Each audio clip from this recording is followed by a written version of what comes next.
విడుదల రజనీ గారు ఒక మాజీ మంత్రి అనేది కూడా చూడకుండా ఒక పోలీసు వారు ఆమె మీద ఎట్లా ప్రవర్తించినారు అనేది రాష్ట్ర ప్రజలందరూ కూడా చూసినారు.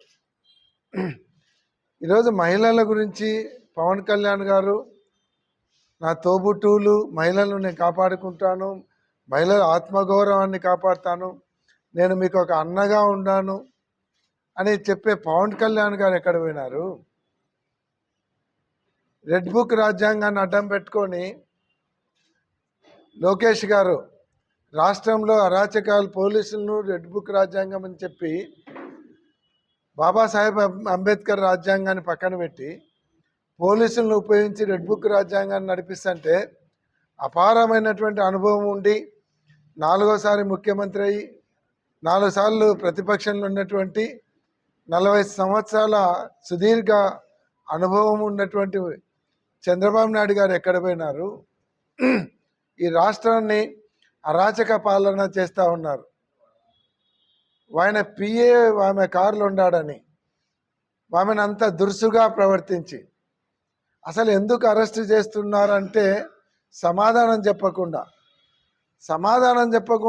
ఆమెను అట్లా తోసేసి ఒక మహిళ మాజీ మంత్రివర్యులు ఒక గౌరవమైనటువంటి కుటుంబాన్ని నుంచి వచ్చినటువంటి మహిళని కూడా చూడకుండా ఆమెను తీసి తోసిపడేసి అసలు ఒక మహిళను అరెస్ట్ ఆమె దగ్గర ఏదన్నా బిహేవ్ చేయాలంటే మహిళా పోలీసులు ఉండాలి. మహిళా పోలీసులు కూడా లేకుండా ఒక సుబ్బరాయుడు అనేటువంటి సిఐ ఆమె చేపట్టుకొని లాగి తోసేసి కారులోకి ఎక్కి ఒక టెర్రరిస్ట్ను అరెస్ట్ చేస్తున్నట్టు ఎవడన్నా చూచే ఏమన్నా పాకిస్తాన్ టెర్రరిస్ట్ ఎవరన్నా కారులో ఉన్నాడేమో ఈ సిఐ అంత అత్యుత్సాహం చూపిస్తున్నాడు అనేటట్లు ఈరోజు ఆ సుబ్బరాయుడు అనేటువంటి సిఐ గారి ప్రవర్తన చూస్తే నిజంగా ఆయన వల్ల పోలీస్ డిపార్ట్మెంట్ పరువు ప్రతిష్టలు దిగజారిపోయేటట్లు ఆ ఇన్స్పెక్టర్ ప్రవర్తించాడు. నేను ఇలాంటి వాళ్ళకి చెప్తున్నాను, మీ వల్ల మీలాంటి వాళ్ళ వల్ల నాయకులకు మీలాగా మడుగులెత్తేటువంటి వాటి వలన పోలీస్ డిపార్ట్మెంట్కు మొత్తానికి చెడ్డ పేరు తెచ్చే కార్యక్రమం చేస్తూ ఉన్నారు. పోలీస్ డిపార్ట్మెంట్ అందరూ అట్లా ఉండాలని అన్నాను, కానీ నీలాంటి వాళ్ళ వల్ల పోలీస్ డిపార్ట్మెంట్ అందరికీ కూడా చెడ్డ పేరు వచ్చేటటువంటి పరిస్థితి. ఈరోజు కొంతమంది ఉన్నారు అతి ఉత్సాహం చూపిస్తున్నారు, వాళ్ళ వల్ల పోలీస్ డిపార్ట్మెంట్ చెడ్డ పేరు వస్తుంది. ఈరోజు లోకేష్ గారు చెప్తున్నారనో మీ స్థానిక నాయకులు చెప్తున్నారనో మీరు ఎక్కువ చేస్తే పోతే ఇదే రెడ్ బుక్ రేపొద్దున జగన్మోహన్ రెడ్డి గారు కూడా ఓపెన్ చేస్తాడు. ఆ రోజు మీ పరిస్థితి ఏంటి? మీరు అనుకుంటున్నారేమో తెలుగుదేశం పార్టీ నాయకులు కాపాడతారని. ఆ రోజు మీకు పొరపాటున ఉద్యోగం పోయి మీరు వాళ్ళ ఇంటికాడికి పోతే తెలుగుదేశం పార్టీ వాళ్ళు తలుపు కూడా తీయరు, అది గుర్తుపెట్టుకోండి. ఈరోజు ఆమె కాకుండా ఒక కంతేరు ఎంపీటీసీ కల్పన మేను ఆమెను కూడా ఏదో ఇబ్రహీం ఆమె ప్రధాన అనుచరురాలైనట్టు దావుద్ ఇబ్రహీం ప్రధాన అనుచరురాలైనట్టు లాంటి ఈమె కూడా పాకిస్తాన్ టెర్రరిస్ట్ అయినట్టు రాత్రి 20 మంది పోయి పోలీస్ స్టేషన్ తీసుకుపోయినారు. చిన్న కేసు, ఒక ఎంపీటీసీ మహిళ ఆమె నైటీ వేసుకున్నాను, నైటీ మార్చుకొని చీర కట్టుకొని వస్తానంటే కూడా అట్లనే జీపులు ఎక్కించుకొని పోయినారు. అసలు ఫండమెంటల్ పోలీస్ రూల్స్లో రాత్రిపూట మహిళను పోలీస్ స్టేషన్లో పెట్టనేకూడదు. మహిళా పోలీసులు లేకుండా అరెస్ట్ చేయకూడదు. మహిళని పోలీస్ స్టేషన్లో ఎట్ట పెడతారు నైటు?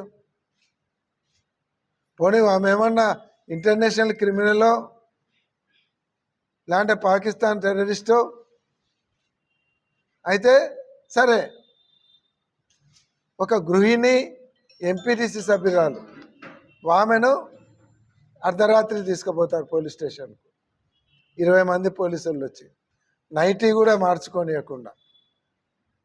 ఈడేమో పిఏ మీద పిఏని ఎందుకు అరెస్ట్ చేస్తున్నారంటే విడుదల రజనీ గారిని తోసి పడేసి కారులోకి ఎక్కి వెనక్కి పోయి వాడేమన్నా పారిపోతాడా? అసలు కేసు ఎప్పుడు రిజిస్టర్, కంప్లైంట్ ఎప్పుడు వచ్చింది మీకు? ఉదయం 11 గంటలకు కంప్లైంట్ వచ్చింది, 12:30కు వచ్చి అరెస్ట్ చేసినారు. ఎఫ్ఐఆర్ ఏమో రాత్రి 7 గంటలకు. ఎఫ్ఐఆర్ లేదు, ఎఫ్ఐఆర్లో ఏం సెక్షన్లు ఉన్నాయో లేదు, ఆ ఇచ్చే కంప్లైంట్ కంటెంట్ ఏంటో చూడలేదు. ఎద్దినిందంటే ఘాటి కట్టి ఏమంటే తెలుగుదేశం పార్టీ రెడ్ బుక్లో ఉన్నాడు వీడు. నేను సూటిగా తెలుగుదేశం పార్టీ నాయకులను అడుగుతున్నాను, మీరు ప్రజాపాలన చేయడానికి వచ్చారా? ప్రజలకు మంచి చేయడానికి వచ్చినారా? లేకుంటే ఇట్లా రెడ్ బుక్ని అడ్డం పెట్టుకొని అరాచకాలు సృష్టించడానికి వచ్చినారా? ఓ పక్క దేశమేమో అక్కడ పాకిస్తాన్తో పోరాడుతూ ఉంది, మన సోల్జర్స్ అందరూ అక్కడ పాకిస్తాన్తో పోరాడుతున్నారు.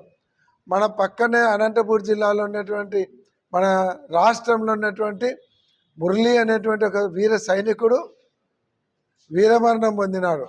ప్రజల నాయకులందరూ వాళ్ళ అంత్యక్రియలు ఉంటే మీరేమో రెడ్ బుక్ రాజ్యాంగం నడుస్తున్నట్టు. ఓ పక్క పాకిస్తాన్తో యుద్ధం వచ్చినా, ఓ పక్క చైనాతో యుద్ధం జరుగుతున్నా, అక్కడ యుద్ధం జరుగుతున్నా మీ రెడ్ బుక్ రాజ్యాంగం మీదేనా? కొద్దిగా కామన్ సెన్స్ లేదా?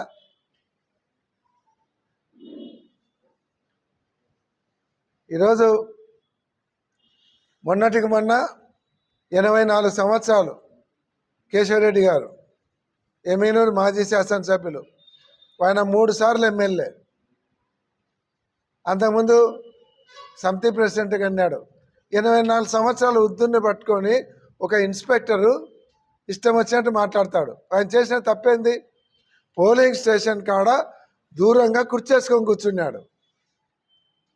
పోలీస్ స్టేషన్కి 50 మీటర్లు, పోలింగ్ స్టేషన్కి 50 మీటర్ల దూరంలో ఎవరైనా ఉండొచ్చు. ఆయనను అసభ్యకరంగా మాట్లాడినది చూసాం. అంటే పోలీస్ అంటే మీరేమన్నా సూపర్ పవర్ అనుకుంటున్నారా? మీ పైన ఒక జ్యుడిషియల్ ఉందనేది గుర్తుకు రావడం లేదా? జ్యుడిషియల్ ముందర మీరు కూడా చేతులు కట్టుకొని నిలబడాలనేటువంటి విషయం గుర్తుకు రావడం లేదా? రేపొద్దున మీరు న్యాయ పోరాటాన్ని పోతే మీరు కోర్టు చుట్టూ తిరిగేటువంటి పరిస్థితి ఉంటుంది. దీన్నేం వదిలిపెట్టరు. విడుదల రజనీ గారి మీద చేసినటువంటి దాష్టికాన్ని వదిలిపెట్టే ప్రసక్తి ఉండదు. ఒక మాజీ మంత్రి, మహిళా మంత్రి, దీన్ని మాత్రం వైఎస్ఆర్ కాంగ్రెస్ పార్టీ తీవ్రంగా ఖండిస్తూ ఉన్నాం. ఒక మహిళలను ఈరోజు మహిళలకు రక్షణ లేకుండా పోయింది, వాళ్ళ మాన ప్రాణాలకు రక్షణ లేకుండా పోయింది, మహిళా లీడర్లకే రక్షణ లేకుండా పోయింది. ఏమంటే రెడ్ బుక్ రాజ్యాంగం, లోకేష్ గారి మెహర్బానీ కోసం వీళ్ళందరూ ఓవర్ యాక్షన్లు చేసుకుంటున్నారు. నేను అక్కడ ఉన్నటువంటి ఎస్పీ గారికి మనవి చేస్తూ ఉన్నాం, ఇటువంటి వాళ్ళ మీద యాక్షన్ తీసుకోండి. ఎవరో ఇటువంటి ఎక్కడో జిల్లాకు ఒకరు ఇద్దరు ఇటువంటి వాళ్ళు ఉంటే 2-3తోనే ఎంటైర్ పోలీస్ డిపార్ట్మెంట్కి చెడ్డ పేరు వస్తూ ఉంది. పోలీసులు అంటే లాస్ట్కు కాకి చొక్కా కాదు పచ్చ చొక్కాలు వేసుకున్నారనే కాడికి వస్తుంది. ఇటువంటి వాళ్ళ మీద